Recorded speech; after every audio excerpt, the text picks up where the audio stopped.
Le 6-9. Listen anywhere. Sur France Inter. Bonjour Pierre Aski. Bonjour. Pierre, la France et le Royaume-Uni votent à peu près en même temps et ça vous interpelle? Oui, quand deux pays aussi comparables que la France et le Royaume-Uni votent au même moment, mais dans des directions opposées, ça incite à y regarder de plus près. Les Français votent dans les deux prochains dimanches et les Britanniques mardi. Dans les deux cas, ce sont des élections législatives anticipées et dans les deux pays, le parti au pouvoir devrait subir une cuisante défaite. La comparaison s'arrête là, car Londres va mettre le cap à gauche toute, si l'on en croit les sondages, tandis que la France connaît une forte poussée d'extrême droite, doublée d'une polarisation absolue. Cette grande divergence s'explique par des cycles politiques différents. Au fond, écrivait il y a quelques jours dans Le Figaro Michel Barnier, l'ancien négociateur européen du Brexit. Les Britanniques n'auraient-ils que 8 années d'avance sur nous ? Explication.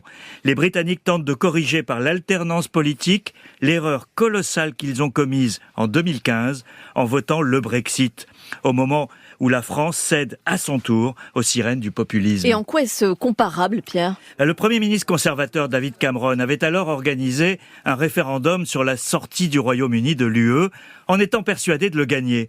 Une campagne démagogique truffée de désinformation a produit le résultat inverse. S'en sont suivis des années de négociations délétères, des premiers ministres incompétents, des divisions et une chute de l'économie.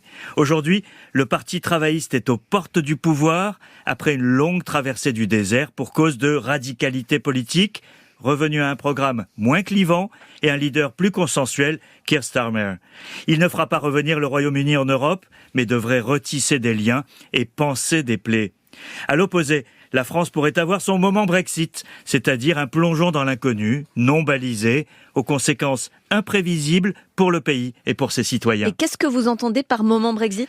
Le moment Brexit, c'était la certitude d'une majorité de Britanniques que leur pays, libéré de l'emprise bruxelloise, retrouverait sa grandeur passée. C'est le contraire qui s'est passé. Le niveau de vie a baissé et l'influence britannique a diminué. Michel Barnier rappelle dans son article la phrase de Marine Le Pen au soir du Brexit. « Nous vibrons avec les Britanniques qui ont saisi cette opportunité extraordinaire de sortir de la servitude. » Aujourd'hui, évidemment, face à l'échec du Brexit, le RN ne propose pas le Frexit. Mais a-t-il changé d'avis ? Et sa politique ne conduira-t-elle pas automatiquement à un affaiblissement de l'Europe ? La question mérite au moins d'être posée.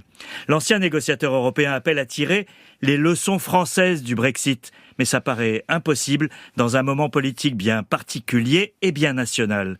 Le 18 juillet, le nouveau Premier ministre britannique, sans doute Keir Starmer, accueillera au Royaume-Uni le sommet de la Communauté politique européenne, une structure continentale proposée par Emmanuel Macron il y a 2 ans. Pour les Britanniques, la page du Brexit commencera à être tournée. Qui peut dire où en sera alors la France ? Merci Pierre Aski, c'était Géopolitique.